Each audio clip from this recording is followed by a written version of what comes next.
Reforma política e PEC 37 foram temas abordados pelo presidente da OAB Ceará em coletiva à imprensa. Sessão ordinária do Conselho Seccional da OAB Ceará debate temas da agenda política brasileira. A OAB Ceará recebe homenagem da Junta Comercial do Estado pelos 80 anos de fundação. Eleitos juízes para o cargo de desembargador do Tribunal de Justiça do Ceará. Confira também, a OAB Ceará coleta assinaturas do anteprojeto de reforma política. Conheça as vantagens do programa que vai modernizar a sua advocacia, o PROMAD. Confira imagens de eventos da ordem na capital e no interior do estado no quadro OAB em Foto. Tem ainda as dicas de concursos com inscrições abertas em todo o Brasil. Chegou a hora de você ficar informado sobre as notícias do Judiciário Brasileiro e da OAB. No programa OAB na TV Mundo Jurídico, que está começando.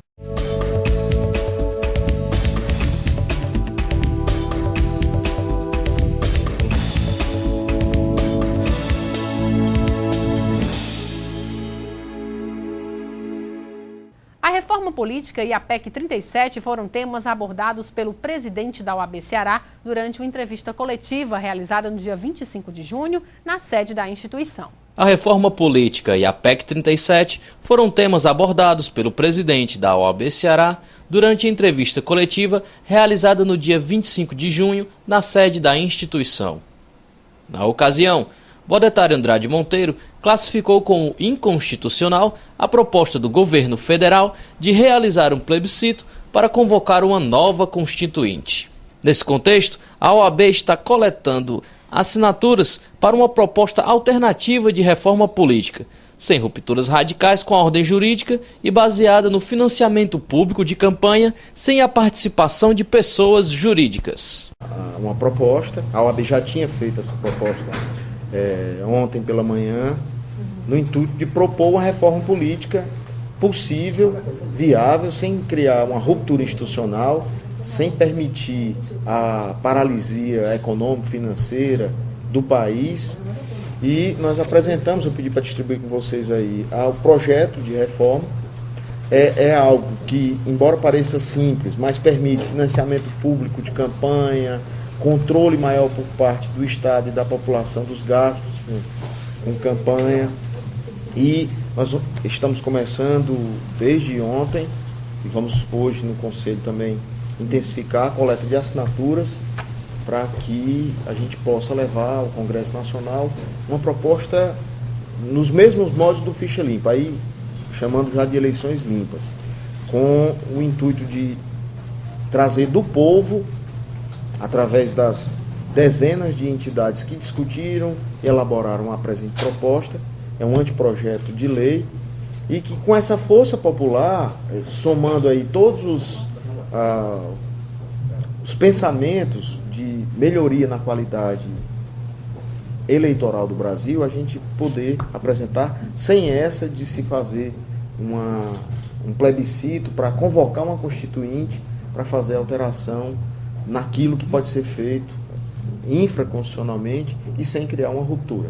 Não há no modelo constitucional brasileiro nenhum dispositivo que possibilite convocar um plebiscito para decidir por uma Assembleia Nacional Constituinte. A Constituinte ela vem sempre fruto de uma ruptura institucional. Foi assim em 1824, quando veio a primeira Constituição brasileira, ainda imperial. Depois, em 1891, quando nós tivemos a primeira Constituição republicana. Em 46, quando se rompeu com a era Vargas da Constituição de 34 e 37. E em 67 e 69, o regime militar instalou as suas duas constituições, fruto de emendas, mas fazendo uma ruptura, e a Constituição de 1988. Se a gente perceber isso, você tem uma gangorra constitucional. 24, 91, depois 34, 37... 46, 67, 69, até chegar em 88. Ou seja, a Constituição só pode ser mudada por Assembleia Nacional Constituinte quando há algo que justifique essa mudança. Não é o momento. O presidente da OAB Ceará também informou que irá recomendar ao Conselho Federal da Ordem dos Advogados do Brasil a revisão do posicionamento da entidade com relação à proposta de emenda constitucional 37, que retira o poder de investigação de diversas instituições, dentre elas o Ministério Público. O Ministério Público ele é o fiscal da lei. ou seja, é o fiscal da aplicação da lei, do cumprimento da lei, da execução da lei, ele pode sim investigar. A própria Constituição, o texto constitucional, assim prevê. Agora, a Constituição ela é uma norma macro, é uma norma maior. E essa norma maior, ela requisita uma regulamentação infraconstitucional. Então, quando eu digo que todos têm direito à vida, à liberdade e à propriedade, eu não, automaticamente não estou dando o direito de um tomar a propriedade do outro. Mas eu estou garantindo a ele o direito à propriedade. Como ele vai exercer o direito à propriedade? Nós temos um Código Civil que estabelece as relações civis e regula essa relação e essa boa convivência. Do mesmo jeito, o Ministério Público, o poder de fiscalização, de investigação do Ministério Público, ele carece de uma norma nacional, aprovada pelo Congresso Nacional, que estabeleça limites, ampla defesa do contraditório, o respeito a regras de investigação, e isso tem que ser feito pela Casa Legislativa, pelas duas casas legislativas. E não existe. Paliativamente, o Conselho Nacional do Ministério Público, que é algo que surgiu com a Emenda Constitucional 45, regulamentou, através de resolução, o formato das investigações. Nós entendemos que isso é suficiente, por quê? Porque o CNMP, ele não é casa legislativa, ou seja, ele não pode normatizar algo que é necessariamente dever do Congresso Nacional. Então, são dois pontos. Somos contra a PEC 37, porque entendemos que o Ministério Público cumpre sim um papel relevante e cidadão, mas também queremos, e hoje o Ministério Público, em grande parte, já aceita essa tese, que seja regulada, ou melhor, regulamentada, essa função de investigação. Permitindo, inclusive, aos delegados civis e militares a conviverem, porque não é um momento, o país não merece que uns sejam colocados contra os outros. É importante que coexistam e que ambos possam combater a corrupção. O seguro habitacional é uma garantia fundamental para o crédito imobiliário. Garante que a família permaneça com o imóvel na falta do mutuário por morte ou por invalidez permanente. Também garante a indenização ou a reconstrução do imóvel, caso ocorram danos físicos causados por riscos cobertos. E para conhecer mais sobre como funciona o seguro habitacional no Brasil, nós conversamos agora com o advogado Gilberto Alves da Silva. Doutor Gilberto, é um prazer tê-lo aqui em nosso estúdio. Prazer todo meu, quero agradecer ao espaço da OAB. Esse programa é muito importante porque nós vamos esclarecer sobre alguns direitos dos mutuários. E eu quero agradecer também, não só a OAB, mas também como o Dr. Hildson Martins e a doutora Caroline Martins, que foram as pessoas que abriram as portas para a gente poder trabalhar aqui essa questão, né? Eu advogo em 4 estados do país, mas minha base territorial é em Santa Catarina, em Itajaí, Santa Catarina. Inclusive, para os colegas advogados e advogadas, nós também da OAB Santa Catarina cumprimentamos todos os colegas e colegas, né, da subseção aqui, da seccional do Ceará. Bom, meu nome é Gilberto Alves da Silva, eu advogo preponderantemente na área do seguro habitacional e vamos conversar um pouco, né, sobre esse assunto aí, sem problema algum. Doutor Gilberto, inicialmente eu gostaria que o senhor explicasse para os nossos telespectadores quais são os principais riscos cobertos pelo seguro habitacional no Brasil. Bom, antes de fazer de trazer essa informação, eu quero esclarecer que muitas informações acabaram sendo distorcidas, em especial com relação às garantias securitárias habitacionais, né? O seguro habitacional não foi extinto pela medida provisória 478 de 2009. Existe muito comentário que fala que essa medida provisória teria extinto o seguro habitacional e, por conta disso, as suas garantias. O seguro não foi extinto, ele é válido, ele está válido, ele existe e a medida provisória 478 de 2009 não foi votada no Congresso. Então ela não existe para o universo jurídico. Então, mutuário, saiba que você tem esses direitos e as garantias cobertas. O seguro habitacional cobre a morte e invalidez, a invalidez permanente, ou seja, há uma indenização sobre o saldo devedor do imóvel caso o mutuário venha a falecer, quer seja na proporcionalidade ou na integralidade, depende de como foi feito o contrato. E na questão dos riscos, dos danos físicos dos imóveis, todo tipo de dano físico dos imóveis, nós vamos com certeza falar mais um pouquinho sobre isso, todo tipo de dano físico o seguro habitacional cobre. Então esse é um direito muito importante, sagrado. Muitos mutuários no Brasil inteiro, por onde a gente tem andado, não sabem desses direitos. Doutor Gilberto, O seguro habitacional ele não está presente apenas nos financiamentos pelo sistema financeiro habitacional. Também nos financiamentos fora do sistema existe também o seguro habitacional? Existe, porque na verdade existem duas categorias de contratos, muitos muito famosos, chamados de ramos 66 e 68. Mas de uma forma geral, o objetivo, mesmo que não seja dentro do sistema financeiro de habitação, o seguro habitacional ele está ali para garantir não só os pagamentos no caso da morte e invalidez, mas também aquilo que acontece muito. Você compra a sua casa ou seu apartamento e com o passar dos anos eles vão sofrendo algumas avarias, alguns problemas, né? Então, logo em seguida nós vamos falar um pouco mais do quais são esses danos, né, que ocorrem. Mas dentro ou fora do sistema financeiro de habitação, o seu imóvel ele está coberto pelo seguro. Por quê? Porque o seguro habitacional ele é obrigatório por lei. Ele é uma imposição, né? Legal. E acontece no caso, vamos supor, para ter-se uma noção, como ele é obrigatório, o seguro DPVAT é obrigatório para todos os automóveis, veículos automotores do país. Assim como é obrigatório para os automóveis, para os veículos, para as construções, para os imóveis, também o seguro habitacional ele é obrigatório. Quando o senhor falou das avarias nos imóveis, o senhor se referia logicamente à cobertura para o risco de danos físicos do imóvel. Danos físicos. Essa modalidade, ela garante indenização para que tipos de prejuízo?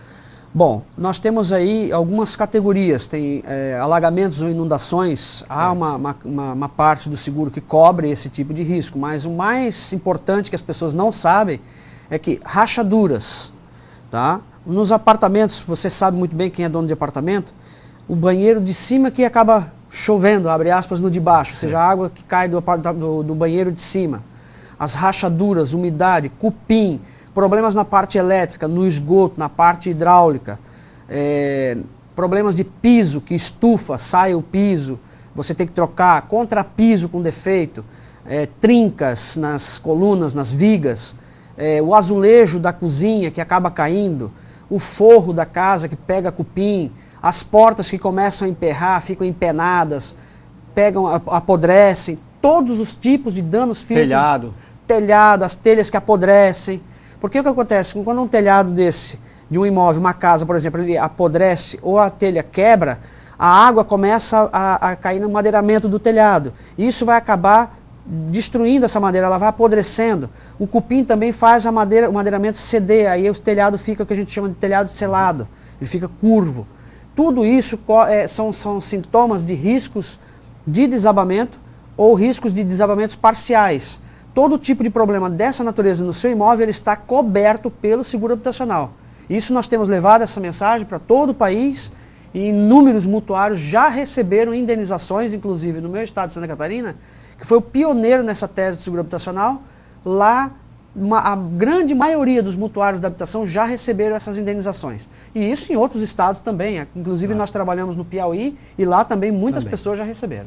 Doutor Gilberto, na prática o que acaba ocorrendo e com bastante frequência, é que dada a falta de conhecimento do que o seguro habitacional pode ou não cobrir, o mutuário acaba pagando esse prejuízo. E uma vez pago, ele pode pedir o ressarcimento junto ao seguro habitacional? Pode. O funcionamento de uma situação como essa é uma ação judicial, né? Então, no curso da ação judicial, os advogados que trabalham nessa área requerem uma realização de uma prova pericial. Então, na prova pericial, os peritos eles vão analisar quais são os danos físicos ainda existentes no imóvel e as reformas que foram efetuadas também são indenizáveis. Mas há de se levar em consideração o seguinte: se você tinha no seu imóvel, né, um piso, vamos supor 40 por 40 ou 30 por 30, PI 4, por exemplo, um piso de conformidade com o padrão da obra, você receberá, se você fez uma reforma no imóvel, você receberá a restituição de valores com relação àquele tipo de padrão de piso, por exemplo, né? Se você trocar aquele piso por um granito, por exemplo, você não vai receber uma indenização equivalente a esse valor todo, esse valor mais alto. Você vai receber dentro daquilo que é a conformidade do imóvel. Equivalente ao que realmente existia no imóvel. Você pode ter investido um pouco mais para colocar um padrão um pouco melhor, né, um acabamento melhor no seu imóvel. Mas você, na ação indenizatória, que é uma ação que a gente propõe, né, no Brasil inteiro, esse pedido a gente faz de acordo com o padrão da obra. Claro. Mesmo assim, vamos supor, uma casa de aproximadamente 60 metros quadrados, Existem casos de receber até R$70 mil de indenização, desde que a casa esteja com muitos danos físicos. Mas o valor de indenização em média gera de 10 a R$60 mil de indenização. Um padrão mais ou menos que a gente tem trabalhado é uma faixa de 20 a R$30 mil.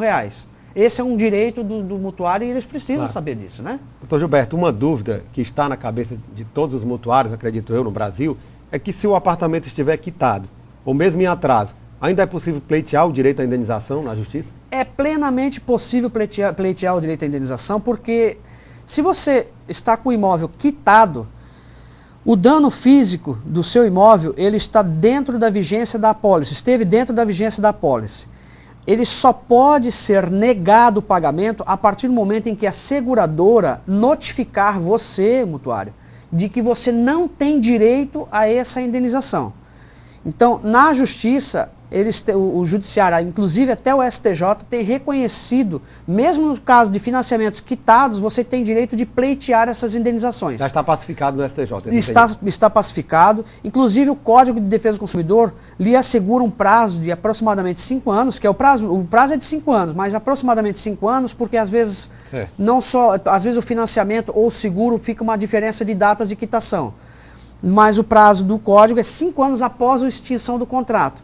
Contratos quitados, você tem direito de entrar com a ação e mais, mesmo que você esteja com o seu imóvel atrasado, você também tem direito, porque para poder ser negado a indenização do seguro, é necessário que a seguradora rescinda o teu contrato de seguro, e isso eles não fazem.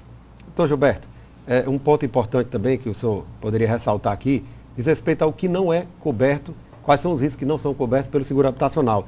Tanto quando se fala no seguro, no caso de morte e invalidez, né, permanente, e também nos danos físicos do imóvel. O que é que não é coberto pelo seguro?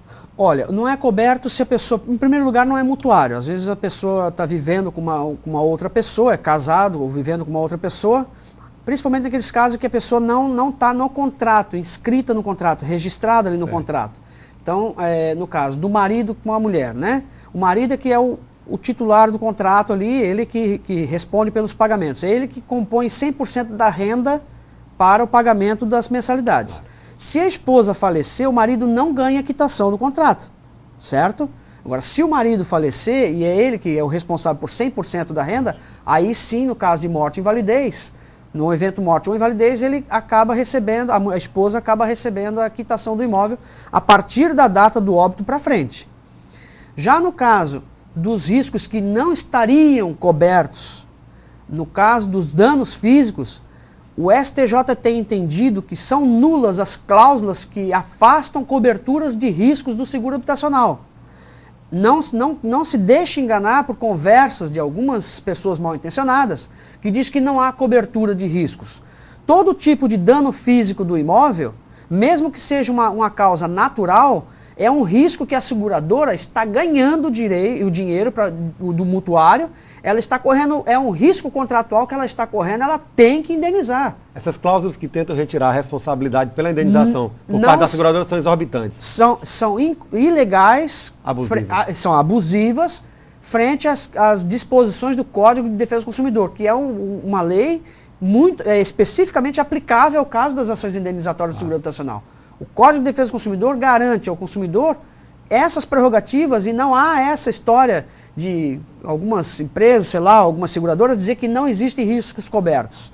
A única coisa que nós advertimos é você não vai lá quebrar o seu imóvel para dizer que houve um dano físico e aí você querer receber uma indenização. Nós temos que cuidar com essas questões também, né? Doutor Gilberto, o tempo realmente voou. Infelizmente estamos chegando ao final da nossa entrevista. O programa OAB na TV Mundo Jurídico agradece a sua participação e as informações bastante esclarecedoras que o senhor nos trouxe aqui a respeito do seguro habitacional e abre espaço para as suas considerações finais. Bom, se você quiser saber um pouco mais sobre o seguro habitacional, você pode acessar a nossa página, a página do escritório, que nós trabalhamos preponderantemente com essa tese, é www.forense.net/seguro. Lembrando que forense é igual você escreve a terminologia forense, né? Aquela palavrinha forense.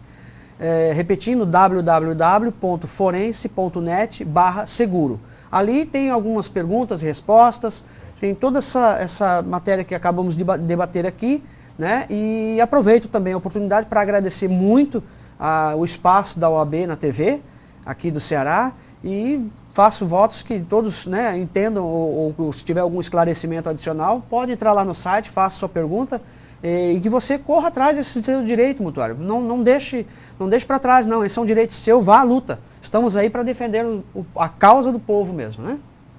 E Velise. E vamos agora ao quadro A Palavra do Presidente, com o advogado Valdetário Andrade Monteiro, presidente da OAB Ceará.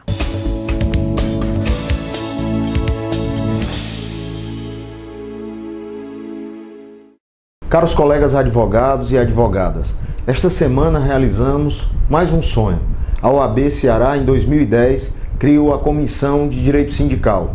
Era uma semente plantada em nosso estado para congregar a advocacia que milita na área sindical, permitindo um aprofundamento dos temas nesta área.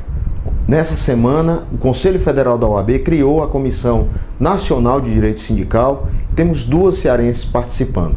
A colega Catiane Virna, representando a OAB Ceará, ocupa a vice-presidência dessa comissão, juntamente com um membro da comissão, a doutora Zilmara. É muito importante para nós a sua participação nas comissões. Venha participar da Comissão de Constitucional, Tributário, Direitos Humanos, enfim, nessa gama vasta do direito, para que possamos dar a nossa contribuição à sociedade. Mantemos também a coleta de assinaturas num projeto para revolucionar o nosso país. A causa da corrupção está intrinsecamente ligada à corrupção eleitoral.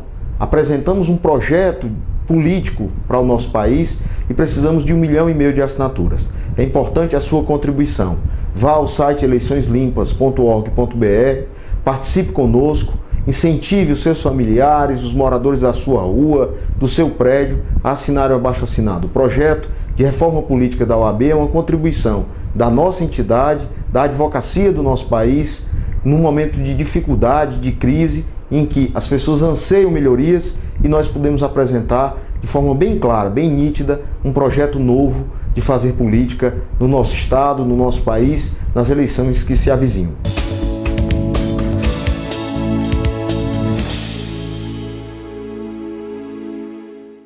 O presidente da OAB Ceará, Valdetário Andrade Monteiro, enviou carta aos advogados e advogadas solicitando que participem da cruzada na defesa de uma reforma política abrangente que atenda aos anseios da sociedade. A proposta de mudança está contida no anteprojeto de lei de iniciativa popular, intitulado Eleições Limpas, que necessita de 1,5 milhão de assinaturas para ser apresentada à Câmara dos Deputados e ao Senado. A assinatura digital já pode ser feita no link www.eleiçõeslimpas.org.br. E a seguir, sessão ordinária do Conselho Seccional da OAB Ceará debate temas da agenda política brasileira. A gente volta já.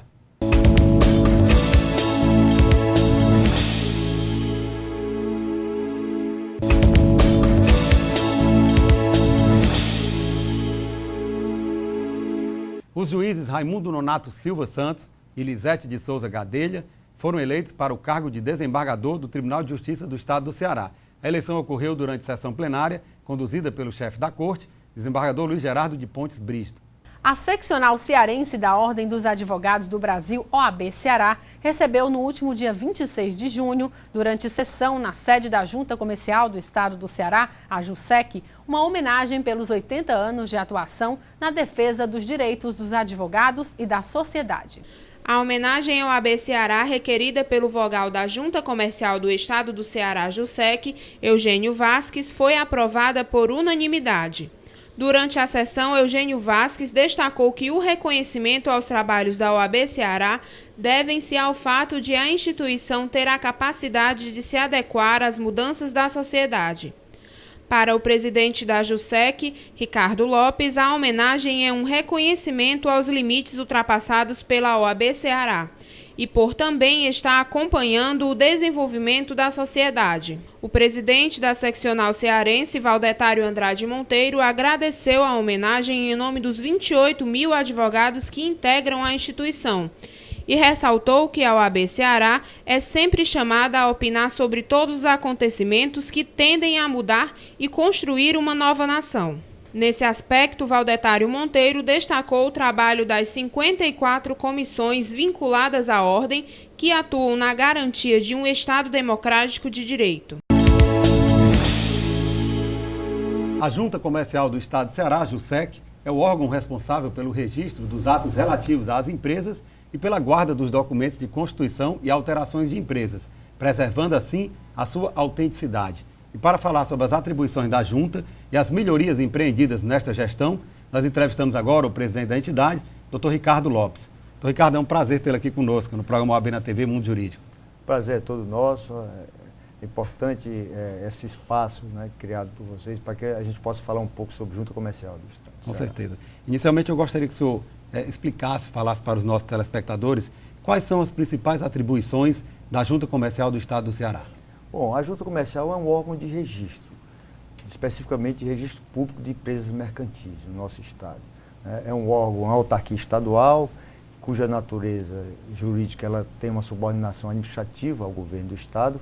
Entretanto, existe uma natureza de subordinação técnica e normativa ao Departamento Nacional de Registro do Comércio, hoje denominado DREI, em virtude de uma mudança recente ocorrida a nível federal. E esse órgão agora, DREI, ele é subordinado atualmente ao Ministério das Micro e Pequenas Empresas. Doutor Ricardo, a Junta tem feito um esforço no sentido de levar o seu serviço também para o interior do Estado. Como é que está esse processo de interiorização? Ok, a Junta Comercial, ela realmente necessita uma melhor estrutura no interior do Estado, tendo em vista que o nosso número de servidores ainda é reduzido. Entretanto, o governador autorizou já um concurso recentemente para 30 vagas, né, mais 30 do cadastro de reserva. Isso aí vai fortalecer enormemente os nossos 11 núcleos no interior do Estado. Na verdade, o trabalho que é feito no interior do Estado é de extrema importância, porque evita com que aqueles empresários, aqueles contabilistas, eles se dirijam do interior para a capital. Isso aí é de extrema importância, nós estamos atentos a isso, e eu espero que até o final do ano nós já estejamos com esse concurso finalizado e com esses servidores, novos servidores, já lotados nas suas respectivas unidades. Hoje a Junta ela conta com 11 núcleos, exatamente, atendendo todo o interior do Estado. Exatamente, são 11 núcleos distribuídos em regiões estratégicas para que a gente consiga, né, atender o maior número de municípios do nosso estado. Né? Nós temos, por exemplo, Sobral, Juazeiro do Norte, Russas, Crateús, Aracati, dentre outros municípios, que realmente a gente entende que, através dessas posições estratégicas, a gente consiga abranger o maior número de municípios do nosso estado. Uma votação que está sendo desenvolvida pela Junta Comercial do Estado do Ceará diz respeito à implementação da rede SIM. Essa rede, na realidade, ela visa simplificar o registro público de empresas? É verdade, como o próprio nome diz, rede SIM, rede de simplificação, certo. Isso aí é uma lei federal que obriga que todas as juntas no país implementem o mais breve possível essa rede de simplificação. Certo. O governador, atento a isso, ele criou um subcomitê gestor, presidido hoje pelo SEBRAE e vice-presidido pela Secretaria da Fazenda, envolvendo diversos órgãos que trabalham no registro de empresas mercantis. Dentre eles, a Junta Comercial, evidentemente, Receita Federal, Secretaria do Meio Ambiente, Secretaria da Fazenda, Secretaria de Finanças do município, entre outros órgãos. Todos com um objetivo único, centralizar as ações no sentido de facilitar a vida dos empresários. Doutor Ricardo, um fenômeno que a gente tem percebido no país como um todo é que muitos empresários individuais estão se transformando numa nova figura denominada EIRELI. Seria a empresa individual de responsabilidade limitada. O senhor poderia falar um pouco sobre este fenômeno? Bom, a EIRELI é uma criação recente, é uma nova figura empresária, figura jurídica, que vem a atender a um clamor social, digamos assim, dos empresários. Por quê? Porque antigamente, até bem pouco tempo atrás, você constituía uma sociedade limitada, cujo sócio detinha 90% do seu capital, ou 99% do capital social, e o outro 1%. Quer dizer, uma figura fictícia e que não atendia a real necessidade desse empresário. O empresário individual, entretanto, ele responde ilimitadamente, né, por qualquer ação no que diz respeito à sua atividade empresarial. Então, ele está se transformando em empresa individual exatamente por isso, para acabar com essa responsabilidade ilimitada, como a sociedade limitada também tem essa responsabilidade limitada.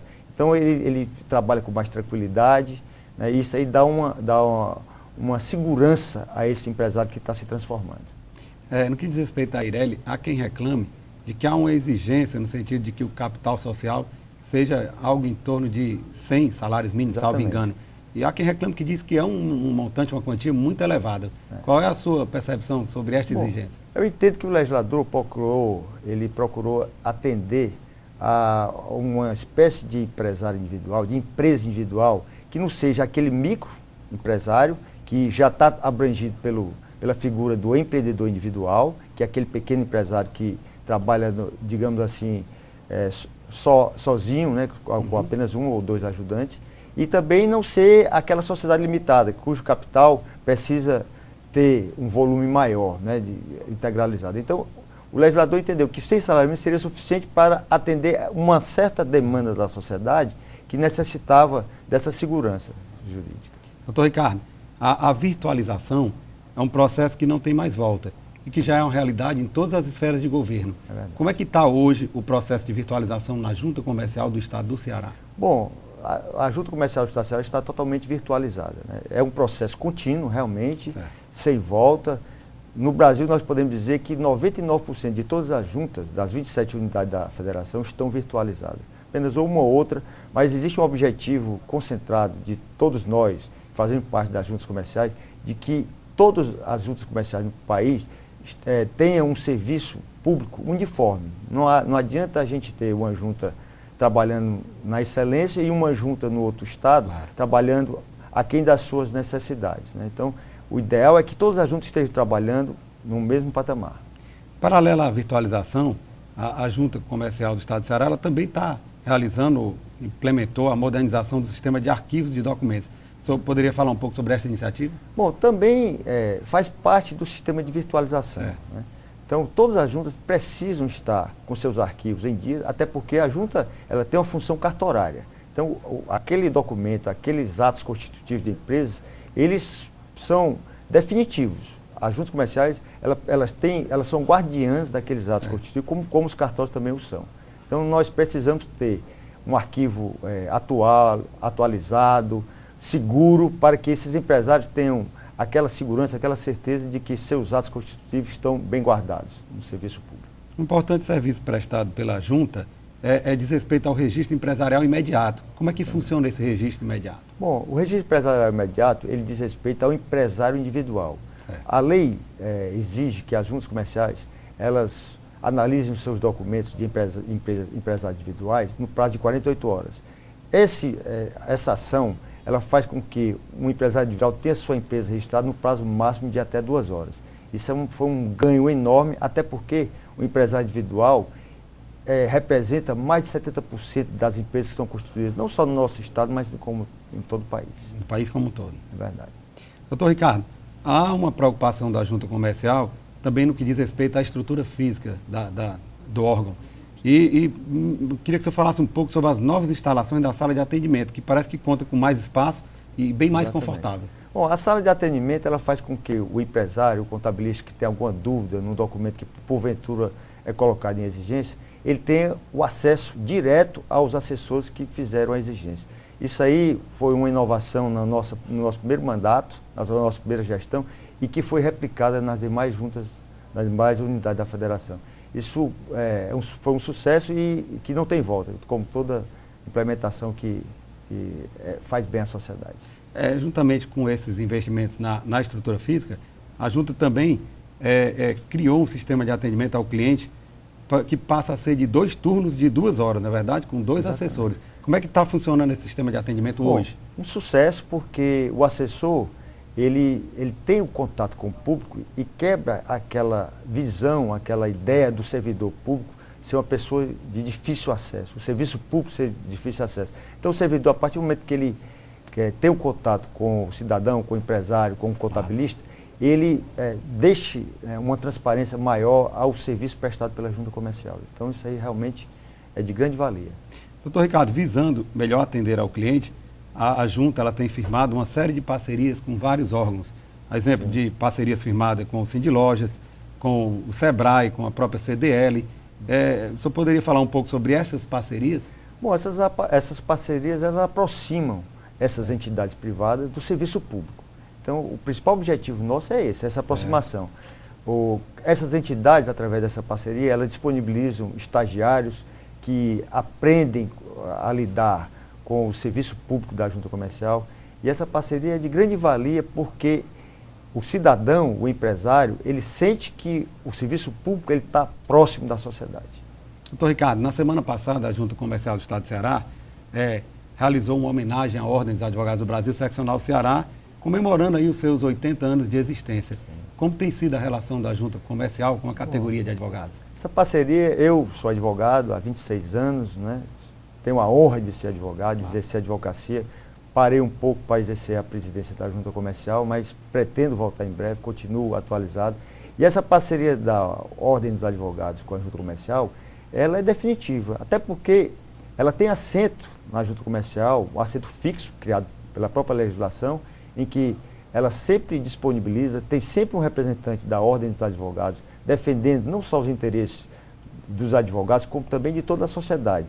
A representação da Ordem dos Advogados, para mim, significa um marco, porque o advogado ele está ali defendendo não só os seus pares, mas também a sociedade, contra os maus gestores. Então, eu creio que isso é de extrema valia.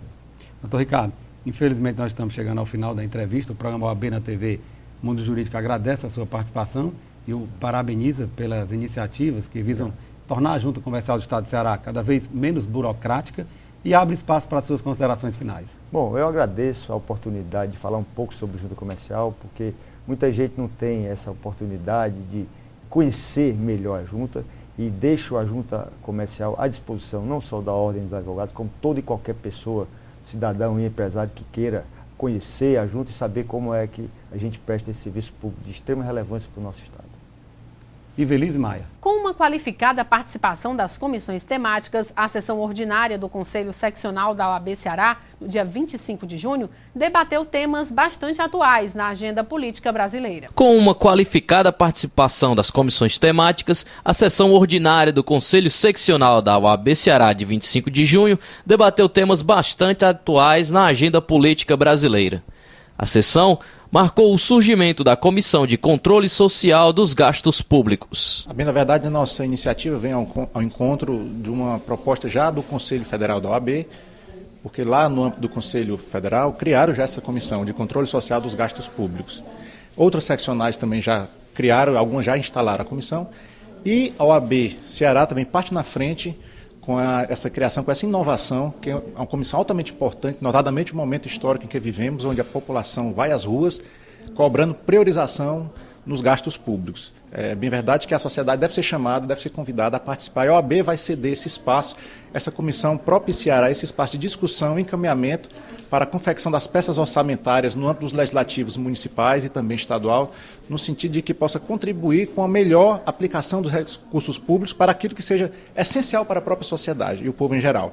Então a comissão tem essa fundamentação, tem esse objetivo. Por sua vez, a Comissão de Direitos Culturais constatou irregularidades do processo de demolição do Bangalô Azul, construção tradicional que foi tombada pela Secretaria de Cultura de Fortaleza. A Comissão de Direitos Culturais da OAB Ceará vem trazer para apreciação do Conselho Estadual o parecer referente à demolição do prédio Bangalô Azul. Em razão de um mandato de segurança, uma liminar altamente precária, ocorreu a demolição do referido imóvel, ocorrendo o crime de dano ao patrimônio cultural. Então, nesse parecer, a comissão vem justificar a legalidade e a legitimidade do ato administrativo de tombamento proferido pelo senhor secretário de Cultura do município de Fortaleza, em razão do bem mencionado possuir todas as características mencionadas pela Constituição Federal e pelo Decreto-Lei 25 de 1937. Assim, o imóvel não deveria ser demolido. Então, a Comissão de Direitos Culturais vem requerer as providências no sentido de que seja apurado a conduta funcional do nobre magistrado em relação à concessão da medida liminar que provocou a perda do objeto acautelado, bem como o encaminhamento aos órgãos competentes. Respondendo a uma solicitação da Diretoria da Ordem no Estado, a Comissão da Diversidade Sexual apresentou parecer contrário ao projeto de decreto legislativo número 234/2011, popularmente conhecido como Cura Gay. A presidente da comissão deu detalhes sobre a análise da proposta. A OAB, na qualidade de um órgão importante, com uma grande representatividade no nosso país, me convidou para que, na qualidade de presidente da comissão, eu viesse apresentar umas palavras, juntamente com os demais membros da comissão, acerca do vulgarmente conhecido projeto de decreto legislativo chamado Cura Gay. Então, esse projeto está sendo objeto de grande discussão, está gerando uma polêmica muito grande em torno dele, e por causa disso, o vice-presidente, Dr. Ricardo Bacelar, responsável pelas comissões, nos convidou para que nós proferíssemos hoje um parecer que foi conclusivo no sentido de quê? De opor-se à tramitação do projeto de decreto legislativo que trata sobre esse assunto. E daí nós fizemos todo um histórico sobre o trâmite desse projeto na Câmara dos Deputados. Houve a nossa manifestação aqui, desde uma análise constitucional, infralegal e uma análise acerca de conceitos de diversidade, de orientação sexual e da possibilidade mesmo de curar ou tratar, que claro que não há que se falar em cura ou tratamento em razão de uma orientação sexual. E foi muito importante isso porque gerou um debate muito grande aqui entre os conselheiros aqui no pleno da OAB. Então eu julgo que isso tenha sido muito importante para aumentar a informação e, ao final, concluiu-se também, de acordo com os encaminhamentos votados, que a OAB, por intermédio da nossa comissão, agendará uma audiência pública. Nós convidaremos determinados órgãos, inclusive o Conselho Regional de Psicologia e alguns membros de representatividade LGBT, para que possam participar de uma audiência pública e, com isso, fomentar o debate sobre o assunto. Na parte final da sessão, o Procurador-Geral de Justiça, Ricardo Machado, debateu, junto com os conselheiros, alguns aspectos sobre a mobilização contra a PEC 37. O representante do Ministério Público destacou a participação da advocacia nesse processo. A OAB do Estado do Ceará, por seu conselho seccional estadual, divergiu da orientação da OAB nacional e se posicionou contra esta PEC 37 por entendê-la como um instrumento maléfico aos interesses do Brasil. Então, foi uma atitude louvável, foi uma atitude que merece um registro na história de luta da seccional da OAB do Estado do Ceará. Nós temos a celebrar este momento. Nós entendemos que agora, neste dia de hoje, neste exato momento, a PEC 37, ela experimenta os seus estertores, os seus minutos finais. Logo mais a Câmara dos Deputados votará a PEC 37. E é quase certo a Câmara e os senhores deputados, por sua maioria, dizerem um rotundo não a esta medida que não é nada boa, não é nada interessante para o povo, para a sociedade brasileira, principalmente para a República Federativa do Brasil. E a OAB hoje, através aqui de sua sessão ordinária, mais uma vez ratifica esse posicionamento que vai ao encontro da grande aspiração do povo brasileiro, demonstrada esta aspiração nos últimos dias, em várias manifestações, onde um dos pontos da pauta destas manifestações era justamente um não à PEC 37. Agregar a tecnologia à sua advocacia amplia os seus horizontes, melhora a sua lucratividade e faz com que sobre mais tempo. Um site na internet pode aproximar você de um cliente do outro lado do planeta ou do outro lado da rua. O uso de um software jurídico organiza suas rotinas e poupa tempo de sua vida.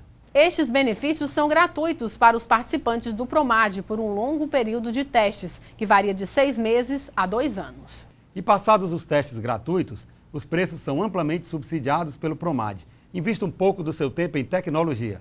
Não há evolução sem a modernização e não há mudança sem uma atitude. Para melhorar definitivamente o seu escritório, use a tecnologia. Faça como mais de 65 mil advogados brasileiros. Teste de forma gratuita um software de controle de processos, com intimações jurídicas de todo o Brasil, com andamentos processuais automáticos. Acesse www.promad.adv.br. e saiba mais sobre essa ferramenta que vai modernizar o seu escritório. E a seguir, no quadro OAB em Foto, você confere imagens de eventos da Ordem na capital e no interior do estado. Confira ainda as dicas de concursos com inscrições abertas em todo o Brasil. Daqui a pouquinho no programa OAB na TV.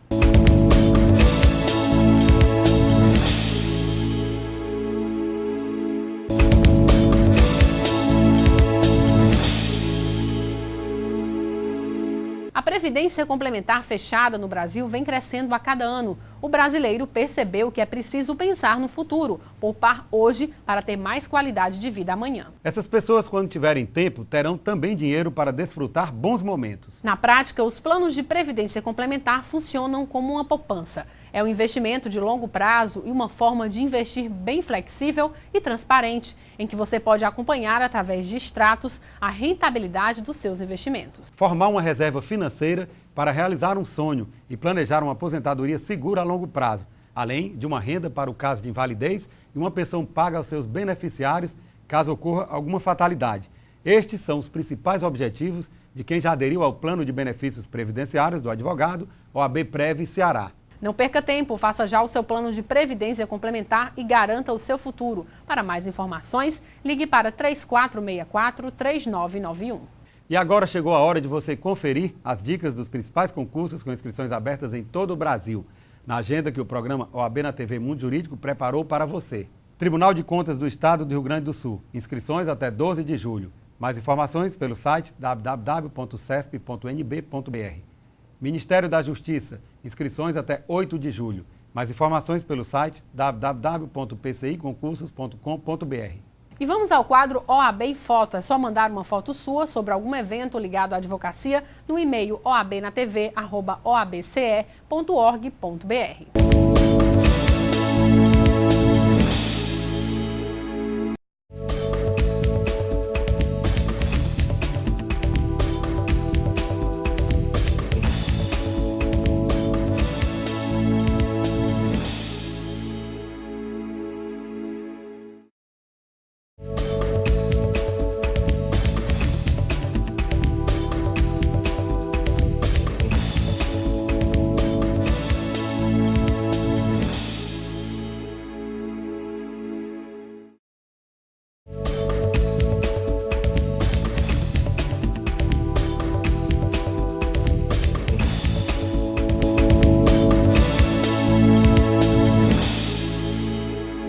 O programa de hoje fica por aqui. Lembrando a você que nos acompanha que o programa é transmitido pela TV Fortaleza, canal 61.4, às quartas-feiras, às 7 da noite, com reprise aos sábados e terças, às 1h30 da tarde. Já na TV O Povo, canal 48, o programa é exibido às quartas-feiras, às 23 horas, com reprise às sextas, às 11 da manhã, sábados, às 22h45 e aos domingos, às 11h15 da manhã. Assista também pelo site da OAB Ceará.